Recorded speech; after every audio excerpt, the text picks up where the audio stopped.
ஆவி மனிதனை குறித்து தான் நாம் தியானிக்க போகிறது. ஸ்பிரிட் மேன் எவ்வளவு முக்கியம், இந்த ஸ்பிரிட் மேன் ஆவி மனிதன் எவ்வளவு முக்கியம். யாக்கோபு சொல்லும் போது இப்படி சொல்லுகிறாரா, யாக்கோபு 2:26 ஆவி இல்லாத சரீரம் செத்ததா இருக்கிறது. அல்லேலூயா. அப்போ ஒரு மனிதனிடத்துல ஒரு மனிதன் ஒரு மனுஷி எடுத்துக்கிட்டா, ஒரு ஹியூமன் பீயிங், ஒரு மனிதன், அந்த மனிதனுடைய முக்கியமான அவயவம் அல்லது பகுதி எது என்று கேட்டால் அது ஆவி மனிதன். we call it as the real man. உண்மையான மனிதன் யாரு சொல்லுங்க, யாரு? ஆவி மனிதன். அப்போ நாம் ஒரு ஆவி மனிதன், நான் ஒரு ஆவி மனிதன், எனக்கு ஒரு ஆத்மா இருக்கிறது, ஒரு மைண்ட், ஒரு சோல் இருக்கிறது, நான் ஒரு சரீரத்திற்குள் வாசம் பண்ணுகிறேன். இதுதான் உண்மை. அல்லேலூயா சொல்லுங்க. நான் ஒரு ஆவி மனிதன், எனக்கு ஒரு ஆத்மா இருக்கிறது, நான் ஒரு சரீரத்தில் வாழ்கிறேன். அல்லேலூயா. பாருங்க, இப்ப நம்ம எல்லாம் இன்னைக்கு இந்த கட்டடத்திற்குள்ள வந்து இருக்கிறத போல, கட்டடத்திலிருந்து திரும்பி நம்ம வீட்டில் தான் நம்ம நிரந்தரமா இருக்கோம். கூடுகை நேரங்களில் நம்ம இங்கே கூடி வந்து ஆண்டவரை ஆராதிக்கிறோம். அதே போல இந்த கட்டடம் எப்படி நம்மை கொள்கிறதோ அதே போல இந்த சரீரம் ஆவி மனிதனை கொண்டிருக்கிறது. But the real man is the spirit man. உண்மையான மனிதன் இல்ல, நிஜமான மனிதன் யார் தான் சொல்லுங்க, யார் தான்? ஆவி மனிதன் தான். பாருங்க, ஒரு மனிதனிடத்தில் இந்த ஆவி பிரிந்து விட்டது என்றால் அதற்கு மேல் அந்த மனிதனுக்கு மரியாதை இல்லை. அதை எப்படி சொல்றாங்க? அது இதுன்னு தான் சொல்றாங்க. அதை எப்போ எடுக்கிறாங்க, அதை எப்போ அடக்கம் பண்றாங்க, இப்படித்தான் பேசுவாங்க இல்லையா? அப்போ எது வரைக்கும் ஒரு மனிதனுக்கு மரியாதை? அந்த ஆவி மனிதன் இருக்கிற வரைதான் அந்த மனிதனுக்கு மரியாதை.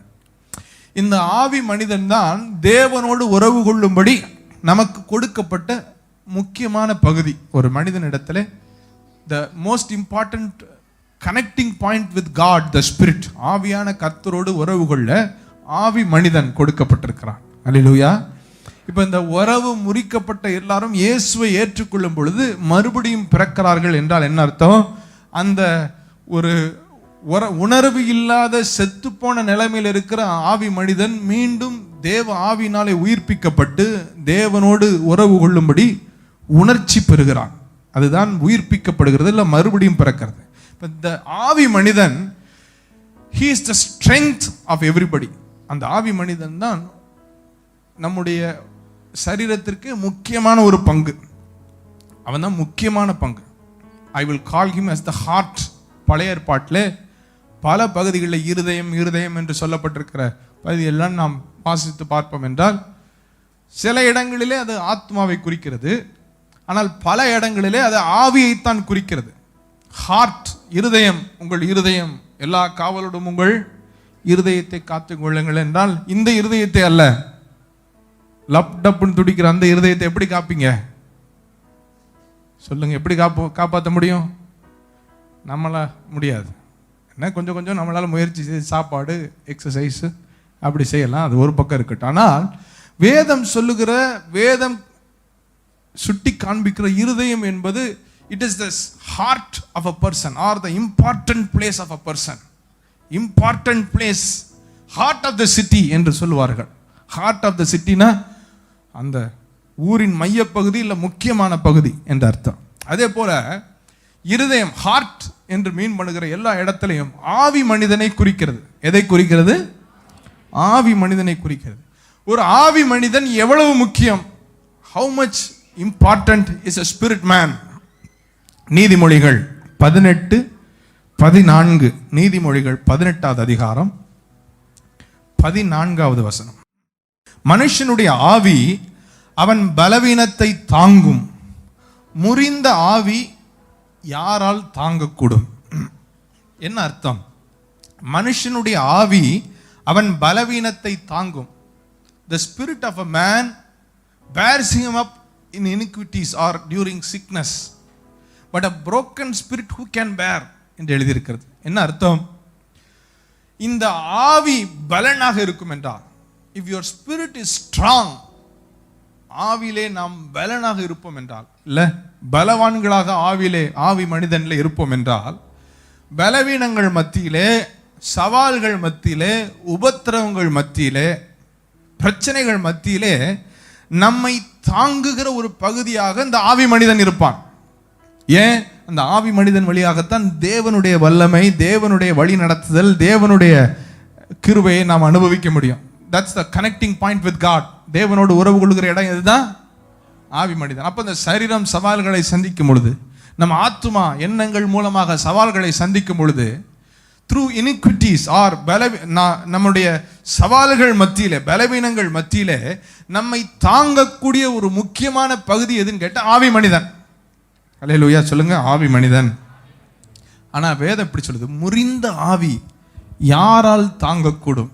A broken spirit யாரால் தாங்கக்கூடும்? என்ன குறிக்கிறது? நாம் ஒரு முறிந்த ஆவி உள்ள ஒரு மனிதனாக, ஒரு மனுஷியாக வாழுவோம் என்றால், சின்ன சவால்கள், சின்ன பயமுறுத்தல், பலவீனங்கள் எதையுமே தாங்கக்கூடிய அந்த நிலை, அந்த வலிமை நமக்கு இல்லாமல் போய்விடும். அல்லேலூயா. நிறைய நேரங்களில் சின்ன சவால், பிரச்சனை, சோர்வு, பலவீனங்கள் இதெல்லாம் தாங்க முடியாமல் சுருண்டு நாம் படுத்துக் கொள்வதற்கு காரணம், the spirit man is not strong. ஆவி மனிதன் பலனடையாதது தான் காரணம். ஆவி ஒரு மனுஷனுடைய ஆவி அவன் பலவீனத்தை தாங்க வேண்டும் என்றால் அவன் ஆவி உறுதியாக பலனாக இருக்க வேண்டும். முறிந்த ஆவி யாரால் தாங்கக்கூடும் என்றால், ஒரு முறிந்த ஆவியுடைய மனிதன் அவனை போல பரிதபிக்கக்கூடியவன், பரிதாபத்துக்குரியவன் வேற யாருமே இல்லை.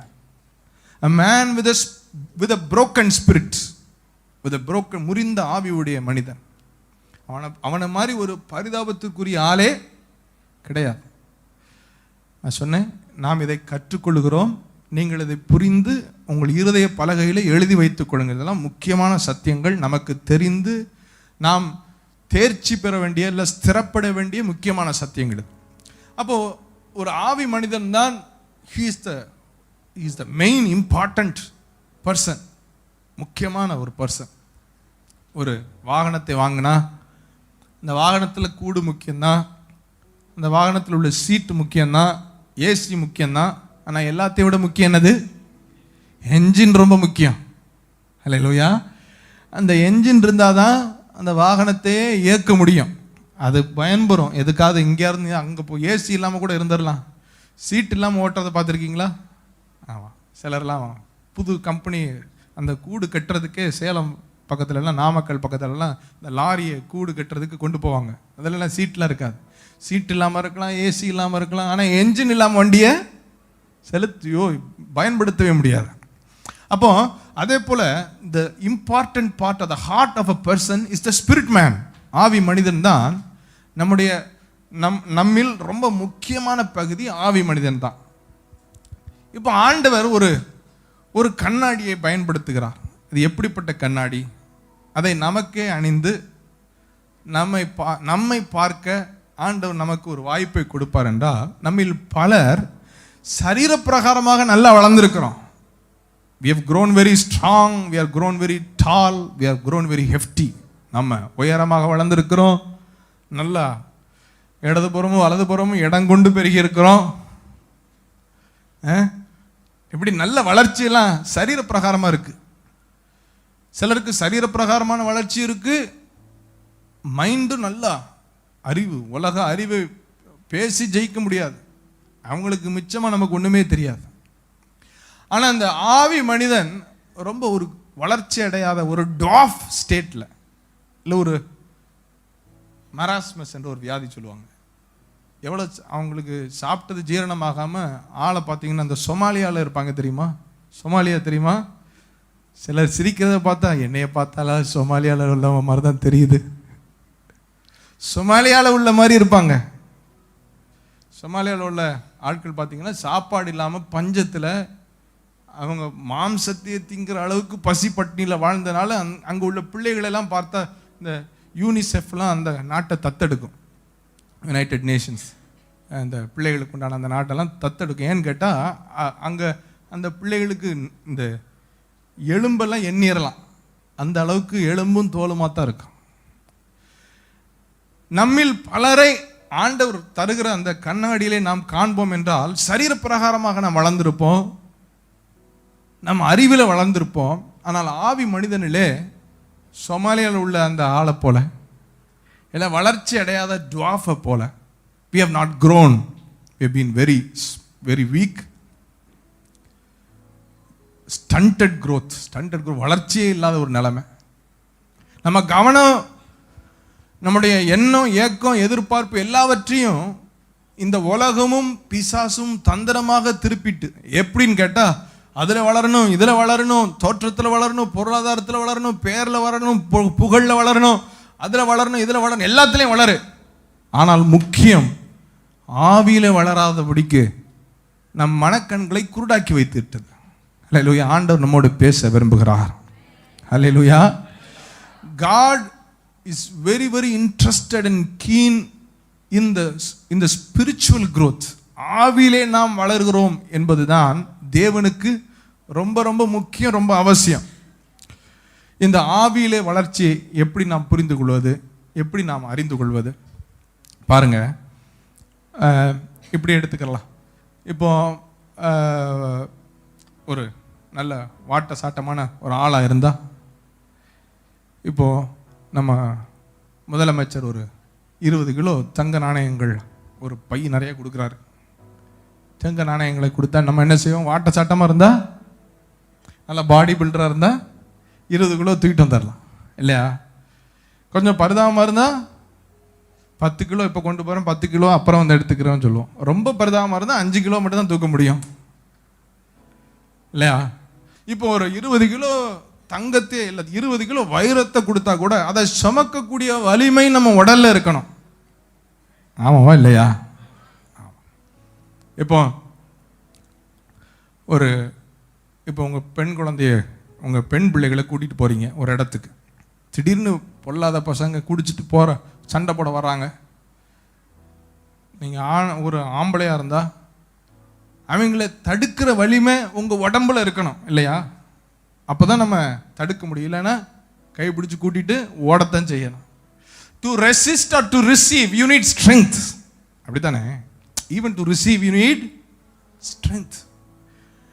20 கிலோ தங்கத்தையே கொடுத்தா, வைரத்தையே கொடுத்தா கூட அதை ரிசீவ் பண்ணுறதுக்கு உங்கள் உடம்புல என்ன வேணும்? வலிமை வேணும். எதிர்த்து போராட யாராவது வந்தால் அவங்களை தடுத்து நிறுத்த நமக்கு சரீரத்தில் வலிமை வேணும். அப்போ to receive or to resist ரெண்டுக்குமே என்ன வேணும்? வலிமை வேணும்.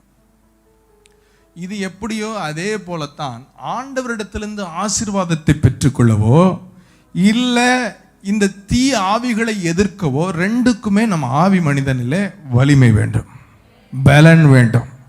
Either to receive the blessings of God or visions from God. விஷன்னா தரிசனங்கள். நிறைய பேருக்கு நான் ஆண்டவருக்கு ஏதாவது செய்யணும், தரிசனத்தோ எனக்கு ஆண்டவர் தரிசனம், என் ஊழியத்தில் தரிசனம் வேணும், நான் பெருசாக ஏதாவது செய்யணும். You can.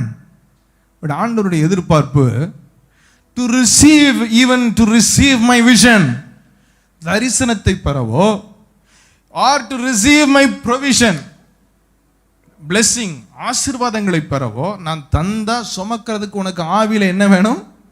பலன் வேணும். டு ரெசிஸ்ட் த டெவில், பிசாசை எதிர்த்து நில்லுங்கள், அப்பொழுது அவன் உங்களை விட்டு. அதுக்குமே என்ன வேணும்? சொல்லுங்க, என்ன வேணும்? பலன் வேணும். பலன் இல்லாமல் நாம் பெற்றுக்கொள்வதும் கடினம், நாம் எதிர்த்து நிற்பதும் கடினம். பக்கத்தில் பார்த்து சொல்லுங்க, பலன் இல்லாமல் பெற்றுக்கொள்வதும் கடினம், நாம் எதிர்த்து நிற்பதும் கடினம். ஏன் பிரதர் என்னால் பிசாசை எதிர்த்து நிற்க முடியல? ஏன் எனக்கு இந்த மாதிரி பயம் வந்துடுது? ஏன் எனக்கு சந்தேகம் வந்துடுது? எனக்கு இல்லை, நிறைய கேள்வி இருந்துச்சு. ஏன் நமக்கு இப்படிலாம் எண்ணங்கள் வருது? To resist you need strength in your spirit. ஏன் ஆண்டவர்கிட்ட ஆசீர்வாதத்தை பெற்றுக்கொள்ள முடியல? ஏன் ஃபினான்ஷியல் பிளஸிங் இன்னும் நாம் பெற்றுக்கொள்ள? நல்லா புரிந்து கொள்ளுங்கள், எல்லா ஆசீர்வாதங்களும் ஆவியின் மூலமாகத்தான் கண்ணுக்கு தெரிகிற உலகத்துக்கு நாம் வருகிறது. நல்லா புரிந்து கொள்ளணும். எபேசியர் 1 நீங்கள் படித்து பார்ப்பீங்கன்னா ஆவிக்குரிய சகல ஆசீர்வாதங்களாலும் நம்மை ஆசீர்வதித்திருக்கிறார் என்று அர்த்தம் எழுதப்பட்டிருக்கு. என்ன அர்த்தம்? Everything exists in the spiritual world. It comes into existence. காணக்கூடாத தளத்திலிருந்து காணக்கூடிய தளத்திற்கு கர்த்தர் மாற்றுகிறார், வார்த்தையை கொண்டு மாற்றுகிறார். இன்னொரு சப்ஜெக்ட். காணக்கூடாத தளத்திலிருந்து ஆவிக்குரிய உலகத்திலிருந்து தான் அதை காணக்கூடிய தளத்திற்கு மாற்றுகிறார். அது தேவனும் அப்படித்தான் செயல்படுத்துகிறார், பிசாசும் அதே பாணியைத்தான் செயல்படுத்துகிறது. Hallelujah. If you have an attack in your spirit, spiritual attack, அதை நாம் வார்த்தைகளால் என்ன செய்கிறோம், நமக்கு அறிவில்லாமல் நம்ம அறியாமையினால அதே வியாதியை பேசி பேசி இந்த ஸ்பிரிச்சுவல் ரியல்மில் இருக்கக்கூடிய ஆவிக்குரிய மண்டலத்தில் இருக்கக்கூடிய இல்லாத வியாதியை காணக்கூடிய தளத்திற்கு நம்ம வாயில அறிக்கை செய்து கொண்டு வந்துடுறோம். தேவனும் அதே தான் பயன்படுத்துகிறார். ஆசீர்வாதங்களை ஆவிக்குரிய உலகத்தில் தந்திருக்கிறார், ஆவிக்குரிய மண்டலத்தில் தந்திருக்கிறார். நாம் அதிகாரத்தை, வார்த்தையை, வசனத்தை சொல்லி சொல்லி காணக்கூடாத தளத்திலிருந்து அதை காணக்கூடிய தளத்திற்கு அறிக்கை செய்து கொண்டு வருகிறோம். இந்த ஆவி மனிதன் தான் பெற்றுக்கொள்ளவும் பயன்பெறுகிறான். இந்த ஆவி மனிதன் தான் ஆவிக்குரிய போராட்டங்களிலே பொல்லாத ஆவிகளை எதிர்த்து நிற்கவும் பயன்பெறுகிறான். அதனால ஆவி மனிதனுக்கு என்ன வேண்டும்? பலன் வேண்டும். சொல்லுங்க, யூ நீட் ஸ்ட்ரெங்த். ஆவி மனிதனில் என்ன வேண்டும்? சத்தமா சொல்லுங்க, பலன் வேண்டும், பலன் வேண்டும். நீதிமொழிகள் 24:10 வாசித்து பார்ப்போம். Proverbs 24:10. ஆபத்து காலத்தில் நீ சோர்ந்து போவாயானால் உன் பலன் குறுகினது. திரும்ப எல்லாரும் சேர்ந்து வாசிப்போமா? ஆபத்து காலத்தில் நீ சோர்ந்து போவாயானால் உன் பலன் குறுகினது. இதை நான் வாசித்த பொழுது ஆண்டவர் என்னை வித்தியாசமாக வாசிக்க வச்சாங்க. எப்படி? உனக்கு நல்ல பலன் இருக்கும்னா ஆபத்து காலத்தில் நீ சோர்ந்து போக மாட்டாய். ஹல்லேலூயா. சொல்ல புரியுதா உங்களுக்கு? the same scripture in a different perspective. உன் பலன் பெருகி இருந்தால் ஆபத்து காலத்தில் நீ சோர்ந்து போவதில்லை. ஆபத்து காலத்தில் நீ சோர்ந்து போவாயானால் உன் பலன் குறுகி இருக்கிறது, குறுகினதுன்னு அர்த்தம். you have very little strength. அதனால தான் ஆபத்தில் நீ சோர்ந்து போகிறாய். if you have enough and more strength, ஆபத்து காலத்தை நீ சந்திப்பாய், எதிர்த்து நிற்பாய். அதான் சொல்றாரு, தீங்கு நாளிலே அவனை எதிர்த்து நிற்க திராணி உள்ளவர்களாக நாம் நிற்கும்படின்னு சொல்லுகிறார் இல்லையா? அல்லேலூயா. அப்போ ஆவி மனிதன்ல பலன் இருந்தா ஆபத்தை நம்மால் எதிர்த்து நிற்க முடியும். ஆவி மனிதனிலே பலன் இருந்தால் தேவன் தரக்கூடிய ஆசீர்வாதங்களை நம்மால் பெற்றுக்கொள்ள முடியும். ஏனால் இன்னும் ஆண்டவர் ஆசீர்வாதத்தை பெற்றுக்கொள்ள முடியல? ஏன் தொழிலில் பெரிய ஆசீர்வாதத்தை நான் பார்க்க முடியல? ஏன் குடும்பத்தில் பெருக்கத்தை பார்க்க முடியல, ஆசீர்வாதத்தை பார்க்க முடியல? ஒய்? ஏன் ஏன் ஏன்? அவர் தரதுக்கு ரெடி. பெற்றுக்கொள்ளுகிற அளவில் நீங்கள் இல்லையே, நாம் இல்லையே. ஹல்லேலூயா. பெற்றுக்கொள்ளுகிற அளவில் நாம் இல்லையே. God wants to give you 20 kgs of diamond, but the spirit man is stunted, still slow to grow. என் ரெண்டாவது பையனை மாதிரி இவ்வளோண்டு இருந்து 20 கிலோ வைரத்தை அவன் கையில் கொடுத்தா அவனால் தூக்க முடியுமா? யோசித்து பாருங்க. என் ரெண்டாவது பையன் இவ்வளோதான் இருப்பான். அவன்கிட்ட போய் 20 கிலோ நான் வைரமாவே கொண்டு கொடுத்தாலும் அவனால் தூக்க முடியுமா? அந்த மாதிரி தான் நம்மளுடைய ஆவி மனிதன் இவ்வளோண்டு இருந்து வளர்ச்சி அடையாமல் சரீர பிரகாரம் நான் யார் தெரியுமா, புகழ், பேர், பணம் எல்லாமே இருக்கிறது. ஆவி மனிதன்ல வளர்ச்சி அடையாமல் ஆண்டவரே ஆசீர்வாதத்தை அள்ளி தந்தாலும் சுமக்கக்கூடிய வலிமை இல்லை. அதனால தான் தர முடியலை. ஹல்லேலூயா. நான் கொடுப்பேனா என் பிள்ளை கையில் அவ்வளோ பெரிய வெயிட்டை கொடுப்பேனா? கொடுக்க மாட்டேன். வேதம் சொல், பொல்லாத தகப்பனே நீ பிள்ளைக்கு நல்லது நினைக்கிறியேங்கிறார். அப்போ அவர் நல்லது தான் நினைப்பார். ஹல்லேலூயா. God wants us to grow strong in the spirit. ஆவியிலே நாம் பலனடைய அவர் விரும்புகிறார். சத்தமா சொல்லுங்க ஆமென். ஆவியிலே பலன் அடைந்தால்தான் அவரும் ஆசீர்வாதத்தை அள்ளி தர முடியும். ஆவியிலே பலன் அடைந்தால் தான் பிசாசையும் நம்மளால எதிர்த்து நிற்க முடியும். ஹல்லேலூயா. ஹல்லேலூயா. Only a strong spirit can receive and resist like a strong body. ஒரு சரீரத்தை எப்படி வலிமை இருந்தால் தான் எதிர்க்க முடியும், சுமக்கவும் முடியுமோ, அதே போல ஆவியிலே நல்ல வலிமை பலன் இருந்தால்தான் சுமக்கவும் முடியும், ஆவிக்குரிய போராட்டங்களில் ஆபத்திலே எதிர்க்கவும் முடியும். ஹல்லேலூயா. பலன் வேணும். என்ன செய்யறது? நல்ல பலன் வேணும்னா என்ன செய்யறது? என்ன செய்யறது? பலன் வேணும்னா என்ன செய்வீங்க? நல்ல ஆகாரத்தை உட்கொள்ள வேண்டும். அதான் பிரதர் 3 வேளையும் நான் சிக்கனா சாப்பிட்றேன், புரோட்டீன் ரிச் ஃபுட்டு. மட்டன் கூட சாப்பிட்றதில்லை, என்ன சாப்பிட்றேன்? சரீர பிரகாரமாக நல்லா சாப்பிட்றோம். ஆவிக்குரிய ஆள் வளரவே இல்லையே. சரீரத்துக்கு 3 வேளை தவறாது நம்ம நல்ல உணவு, ஆரோக்கியமான உணவு, சரீரத்துக்கு தேவையான பராமரிப்பு, சரீரத்துக்கு தேவையான எல்லாவற்றையும் நாம் சீராக சிறப்பாக செய்கிறோம். ஆவிக்குரிய மனிதன் இக்னோர்டு, அவனுக்கு முக்கியத்துவமே இல்லை. அவனை விசாரிப்பாரும் இல்லை, அவருக்கு உணவு கொடுப்பாரும் இல்லை. அதை பற்றியும் ஆவிக்குரிய அப்படின்னா ஆவிக்குரிய கிறிஸ்தவ வட்டாரத்தில் ஆவி மனிதன் சொன்னால் இன்னைக்கு சிரிப்புக்கு நிறைய பேருக்கு சிரிப்பு தான் வருது. நிறைய பேருக்கு அவேர்னஸே இல்லை, அறியாமையில் இருக்கிறோம். ஆனால் ஒரு மனிதனில் முக்கியமான பகுதி, the heart of a man is the spirit. Hallelujah. அந்த ஆவி மனிதனுக்கு உணவு போதா? ஜெஃப், நீ சாப்பிட்டு எத்தனை நாள் ஆச்சு? இன்னைக்கு கூட சாப்பிட்டேன். வேதவாசி எத்தனை நாள் ஆச்சுன்னு வேற யார்? ஜெஃப் வாசித்திருப்ப இல்லையா? வேதவாசி எத்தனை நாள் ஆச்சுன்னு கேட்டா, அது போன வாரம் வாசித்தேன், இந்த வாரம் கூட வாசிக்கிறதுக்கு எனக்கு டைம் கிடைக்க மாட்டேன்ட்டு. தியானிச்சிங்களா? தியானிக்க எனக்கு என்ன இல்லை, டைம் இல்லை, எனக்கு கொஞ்சம் ஓவர் ஒர்க் ஆயிடுச்சு. சாப்பிட்றதுக்கு மட்டும் டைம் எப்படி வந்துச்சு? சாப்பிட்றதுக்கு டைம் வந்ததுக்கு காரணம் சாப்பிட்றதுக்கு ப்ரையாரிட்டின்னு மைண்டில் ஃபிக்ஸ் ஆயிட்டு. நம்ம சாப்பிடலைன்னா என்ன செய்ய முடியாது? வாழவே முடியாது. உண்மை என்ன தெரியுமா? ஆவிக்குரிய மனிதன் பலனடையவில்லை என்றால் நாம் வாழவே முடியாது. ஏன்னா ஆவி இல்லாத சரீரம் செத்தது. அதுதான் இயேசு கிறிஸ்து மத்தேயு 4:4 இப்படி சொல்லுகிறார்.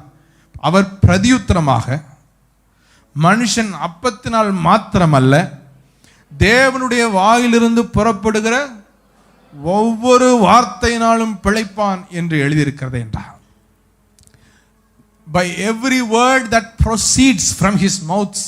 ஒவ்வொரு வார்த்தை அப்படின்னா ஒவ்வொரு நாளும் ஆண்டவர் ரேமா வார்த்தையால் நம்மை போஷிக்க, நம் ஆவி மனிதனிலே பலன் தர ஒவ்வொரு நாளும் அவர் ரெடியா தந்துட்டு இருக்கிறாரு. அவர் ப்ரொவைடர், அவர் பரலோக யோசேப்பு.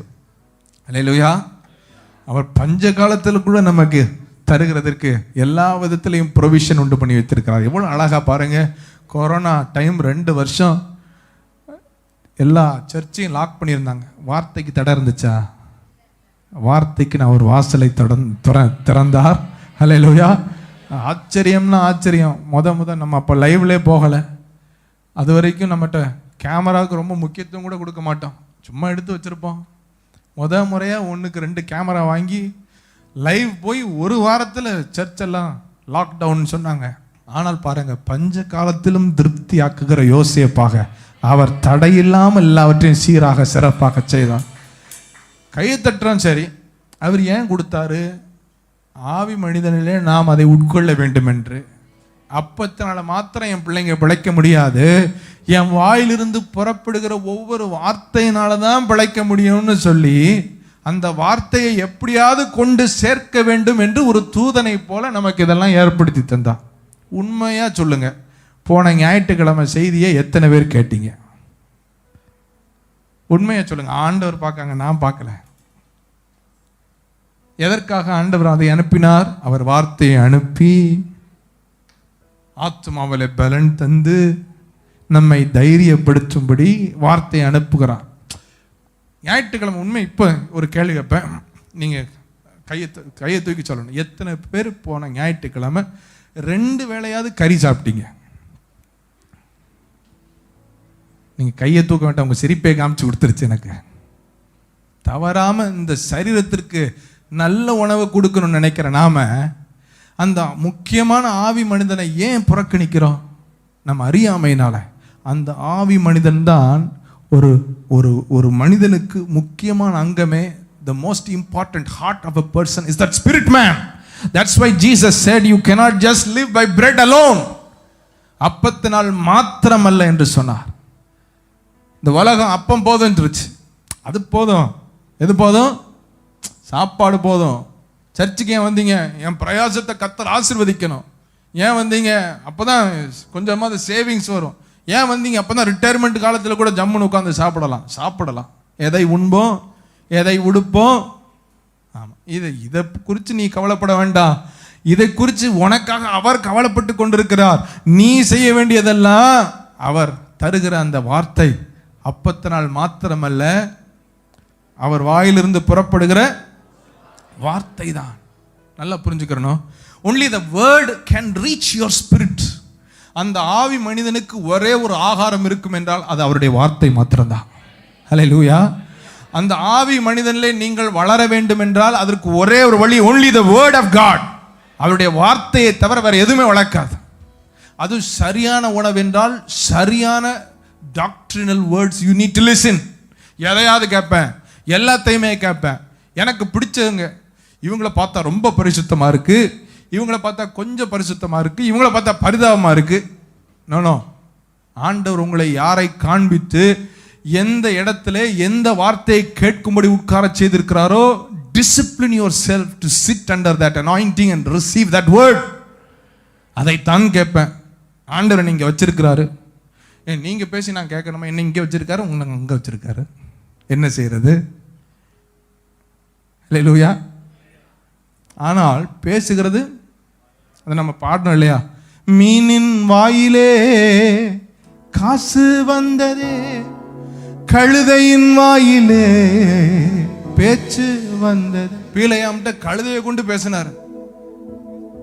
பேசுவார், யாரை கொண்டு? உங்களோட பேசுவார். Remember, but only his word will make your spirit strong. அவர் வார்த்தை மாத்திரம் தான். யோவான் 6:63. ஆவியே உயிர்ப்பிக்கிறது, மாம்சமானது ஒன்றுக்கும் உதவாது. நான் உங்களுக்கு சொல்லுகிற வசனங்கள் ஆவியும் ஜீவனுமா இருக்கு. நல்லா கவனிங்க. அந்த வசனங்கள், ஆண்டவருடைய வசனங்கள் மாத்திரம்தான் ஆவியும் ஜீவனுமா இருக்கு. ஹல்லேலூயா. வார்த்தை இல்லாத பிரசங்கம், ஆண்டவருடைய கிறிஸ்து இயேசு என்ற கற்பாறையில், கிறிஸ்து செலுத்தின கேரையும் என்ற அஸ்திவாரத்தில் பேசப்படுகிற வார்த்தைகள் ஒன்றுமே they are not healthy food. அப்போ healthy food is every word that is built on Christ foundation. கிறிஸ்து என்ற அஸ்திபாரத்தில் கட்டப்பட்ட அந்த அஸ்திபாரத்தினால், அவர் கரையத்தினால் கொண்டாடப்படுகிற வாக்குத்தத்தங்கள். ஹல்லேலூயா.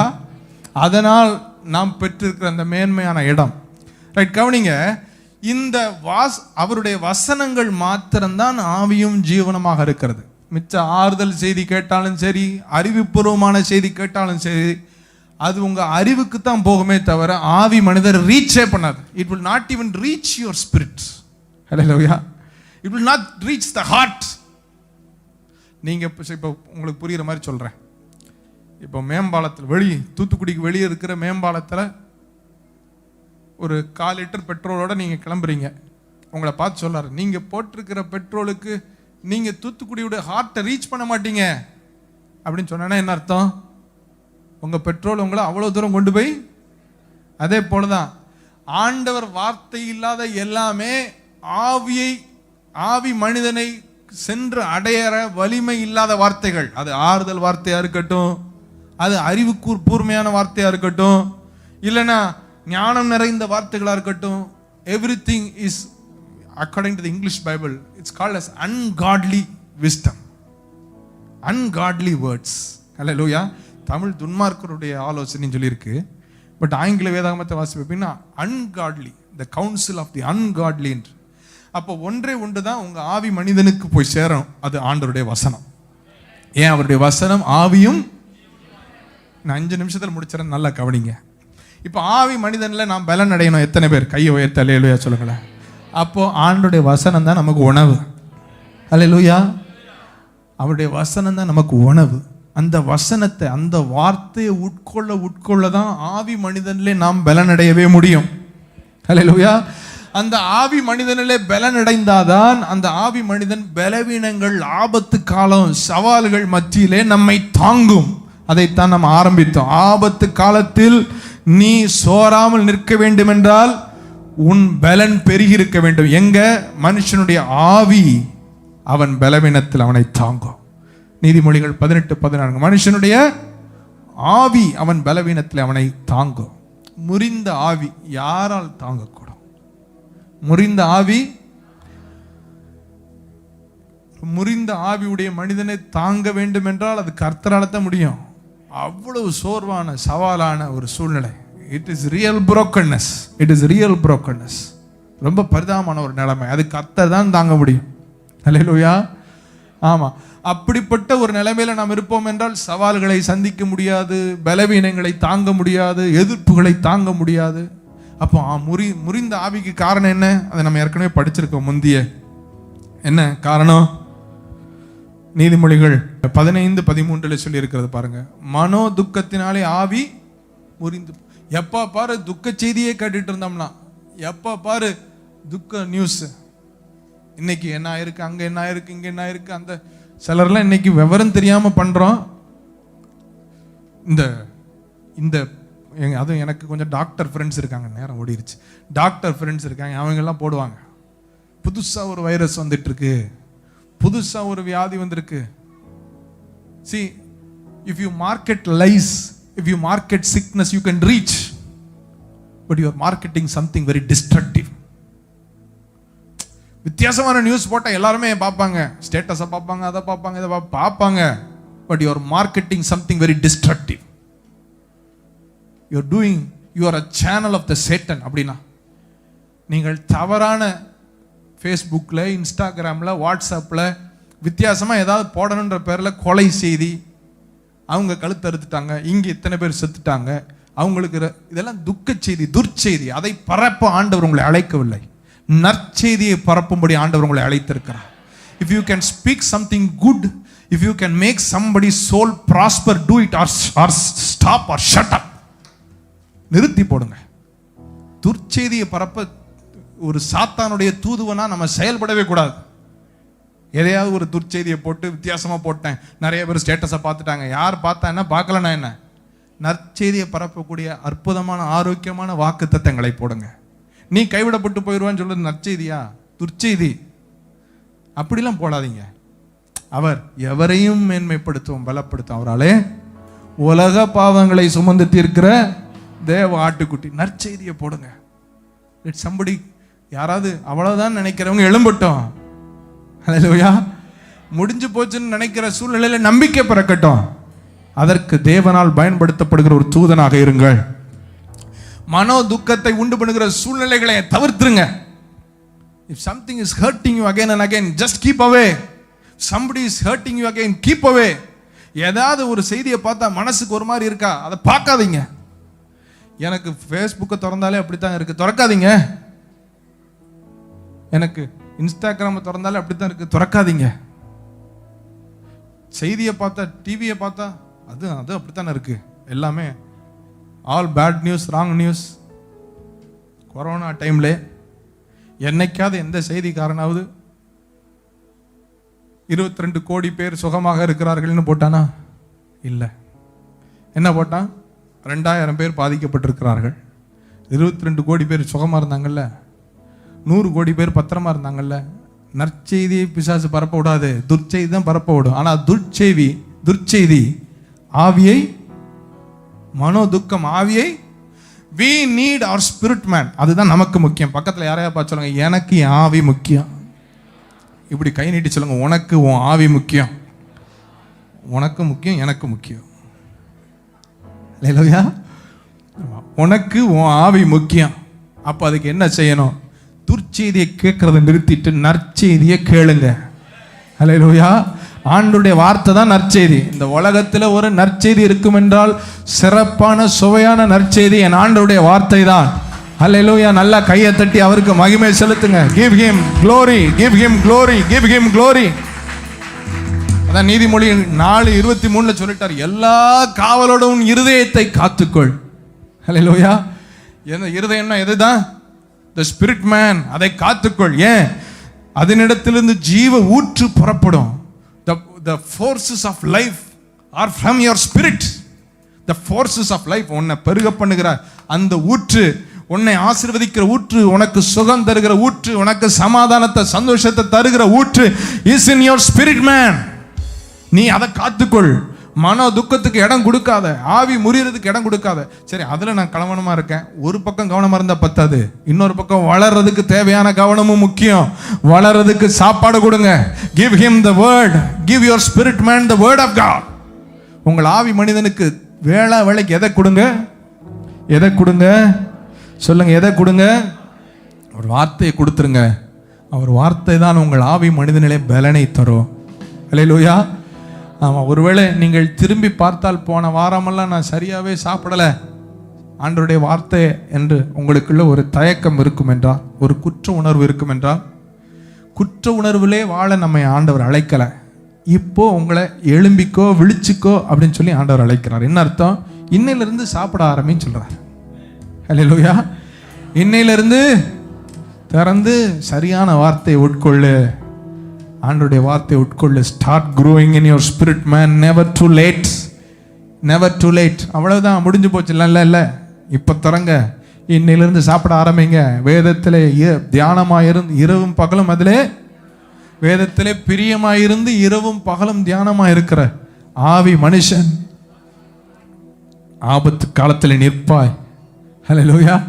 பலவீனங்கள் வரும்பொழுது அந்த ஆவி மனிதன் உன்னை தாங்குவான். ஹல்லேலூயா. எல்லா ஆசீர்வாதங்களையும் சுமக்கக்கூடிய வலிமை உன் ஆவி மனிதனில் உண்டாகும். கர்த்தரே இறங்கி தருவார் உனக்கு.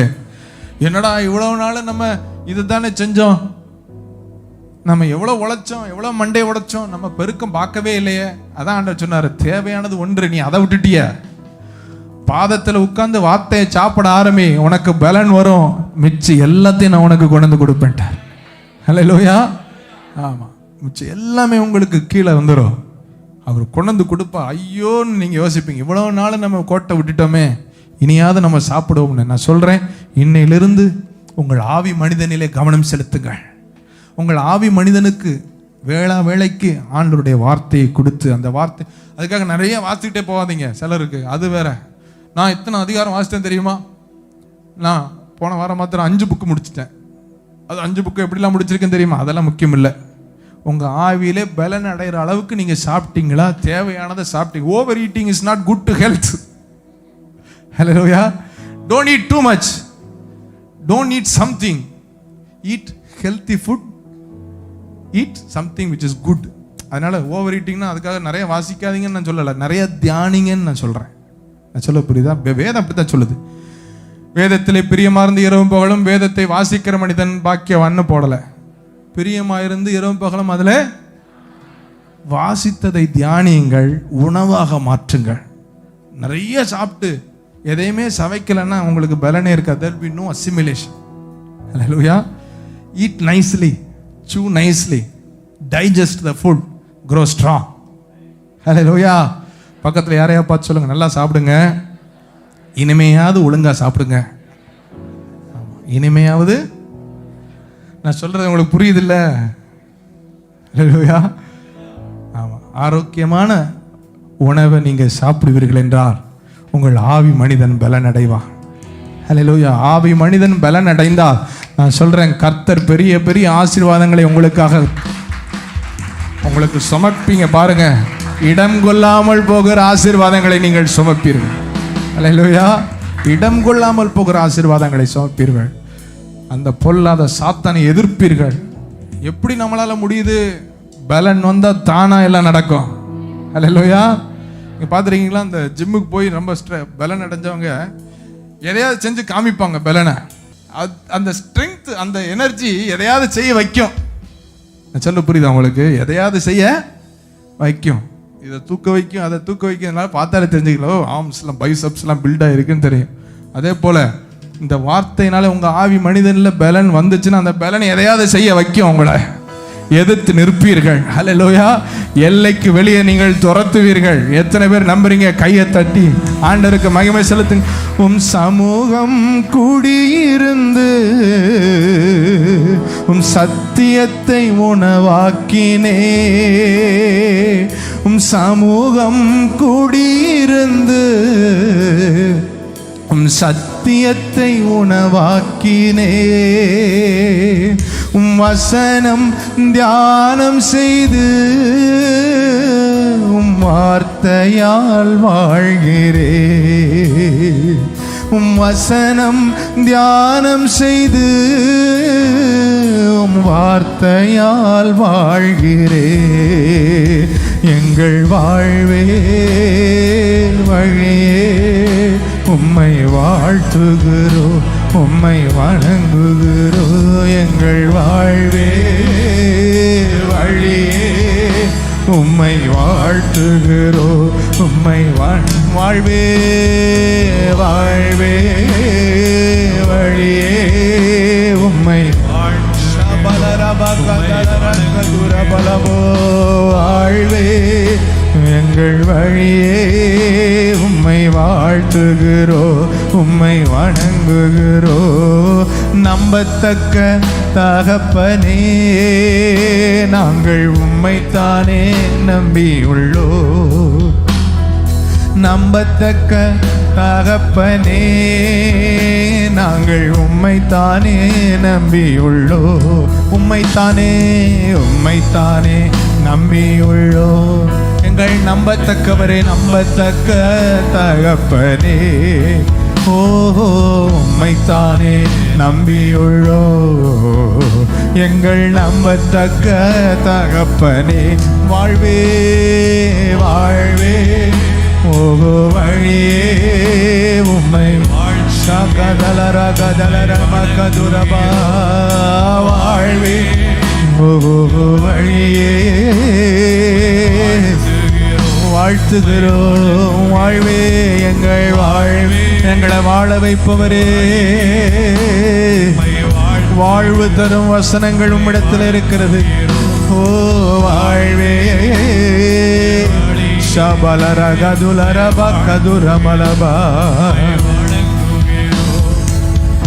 இன்னைக்கு செய்தி இவ்வளவுதான். உங்க ஆவி மனிதன் தான் முக்கியம். அந்த ஆவி மனிதனுக்கு பலன் தருவது அவருடைய வசனம் மாத்திரம்தான். இதை தவறாம தியானிச்சிருங்க, இதை தவறாம உங்க உணவாக்கிருங்க. உங்க ஆவி மனிதனிலே பலன் அடையுங்க. பலனடைய தான் பெரிய தரிசனங்களை சுமக்க முடியும். சுமக்கிற பலன் உங்களுக்கு வரும்.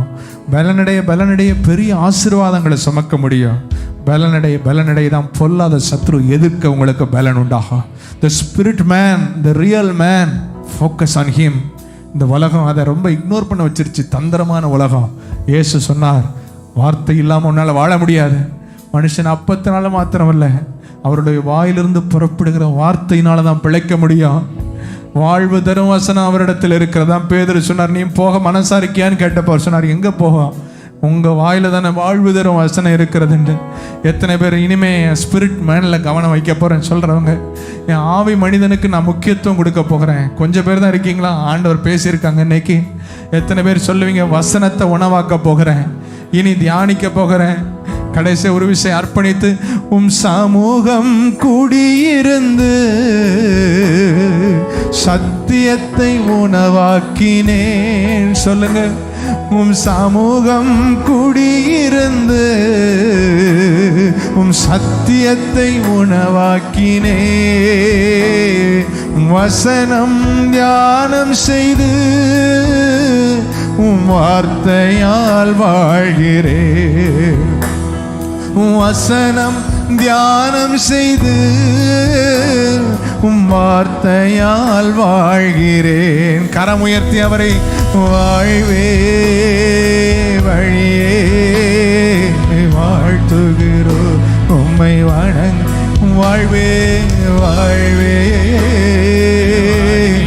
சபலரகதுர மலர பரதியதுரபோ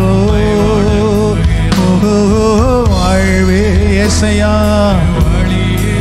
இந்த சத்தியத்துக்கு, உம்முடைய வார்த்தைக்கு செவி சாய்த்த ஒவ்வொருவருக்கும் இன்றிலிருந்து உம்முடைய வார்த்தையை தியானிக்கிற கிருபையை தாங்கப்பா. அந்த வார்த்தையை பற்றி கொள்ளுகிற கிருபை, உம்முடைய வசனத்தை தியானிக்கிற கிருபை, வேளா வேளைக்கு இந்த ஆவி மனிதனுக்கு உணவு கொடுக்கிற கிருபை உண்டாகட்டும். உணவு கொடுக்கிற கிருபை உண்டாகட்டும். ஓ கர்த்தர் நித்தமும் உன்னை நடத்தி மகா வறட்சியான காலங்களிலும் உன் ஆத்மாவை திருப்தியாக்கி உன் எலும்புகளை நினைவுள்ளதாக்குவார்னு சொன்னீங்களே. வறட்சியில கூட உங்க வார்த்தை வாழ வைக்கும். ஆவி மனிதனில பலனடைகிற வார்த்தைகள் உங்க பிள்ளைங்க தேடும் போதெல்லாம் உங்க வார்த்தை பேசட்டும். வேதத்தை திறக்கும் போதெல்லாம் வார்த்தையை ருசிக்கட்டும், வார்த்தையினால பலனடையட்டும். I am growing stronger and stronger. Pavul சொன்னதை போல இது எதுவும் என்னை அசைக்க முடியாது. இந்த உலகத்தின் சவால்கள் என்னை அசைக்க முடியாது. இந்த துன்புறுத்தல், பயமுறுத்தல், அச்சுறுத்தல் என்னை அசைக்க முடியாது. I am strong in my spirit என்று சொல்லுகிற உம்முடைய பிள்ளைகளாய் இங்க இருக்கிற ஒவ்வொருவரையும் நீர் மாற்றுவீராக. வார்த்தையை உட்கொள்ளட்டும், வார்த்தையை உட்கொள்ளட்டும், வார்த்தையை உட்கொள்ளட்டும் சொல்லி நான் ஜெபிக்கிறேன். ஆண்டவர்கிட்ட கேளுங்க, ஆண்டவரே ஒவ்வொரு நாளும் இந்த வார்த்தையை தியானிக்கிற கிருபை எனக்கு தாங்க, வார்த்தையை உட்கொள்ளுகிற கிருபை எனக்கு தாங்க. கேளுங்க ஆண்டவர்கிட்ட. முடிவெடுத்தா நம்மளால முடியாது. பொருத்தனை செஞ்சுட்டு போறனால ஒரு மாற்றமும் வராது. ஆண்டவர் நமக்கு கிருபையை தர வேண்டும். அதுக்கு நீங்க ஆண்டவர்கிட்ட கேட்க, ஆண்டவரே கேளுங்க, ஆண்டவரே ஒவ்வொரு நாளும் இந்த வார்த்தையை தியானிக்க எனக்கு கிருபை தாங்க. ஆண்டவரே ஒவ்வொரு நாளும் இந்த வார்த்தையை உட்கொள்ள கிருபை தாங்க. ஆவி மனிதன்ல கண்ணா இருக்கு, எனக்கு உதவி செய்யுங்க. இன்னைக்கு என் கண்ணை திறந்துட்டீங்க, எனக்கு நீங்க உங்க அறிவை தந்துட்டீங்க. இனிமே அதுல தெளிவா இருக்கு, எனக்கு உதவி செய்யுங்க. வார்த்தையை உட்கொள்ள ஆவியில பலனடைய என் ஆண்டவர் கிருபை தருவீராக. தேவைகளுக்கு என் ஆண்டவர் நிறைவை தருவீராக. கேள்விகளுக்கு பதிலை தருவீராக. தாமதங்கள் துரிதமாய் மாறுவதாக, பலவீனங்கள் பலனாய் மாறுவதாக. என் ஆண்டவர் எல்லாவற்றையும் அனுகூலமாக்கி தருவீராக என்று சொன்னபடி உம்மலை எல்லாம் கூடும். இதுவரை கைகூடாத எல்லாம் இயேசுவின் நாமத்தில் கைகூடி வருவதாக. இதுவரை நடக்காததெல்லாம் இயேசுவின் நாமத்தில் நடப்பதாக. தடைகள் இயேசுவின் நாமத்தில் உடைவதாக. இயேசுவின் நாமத்தில் எல்லா பிசாசின் பிடிகள் இயேசுவின் நாமத்தில் உடைவதாக. சமாதானம், சுகம், சந்தோஷம் ஒவ்வொரு பிள்ளையின் வீட்டிலையும் நிரம்பி வழியட்டும். ஆண்டவர் நடத்துகிறீர் என்ற அந்த உணர்வு உண்டாகட்டும். தொடர்ந்து நடத்தி இயேசுவின் வல்ல இரத்தத்திற்குள் பாதுகாத்து உம்முடைய நாமத்தை மகிமைப்படுத்தும். இயேசுவின் நாமத்தில் ஜெபிக்கிறோம் நல்ல தகப்பனே.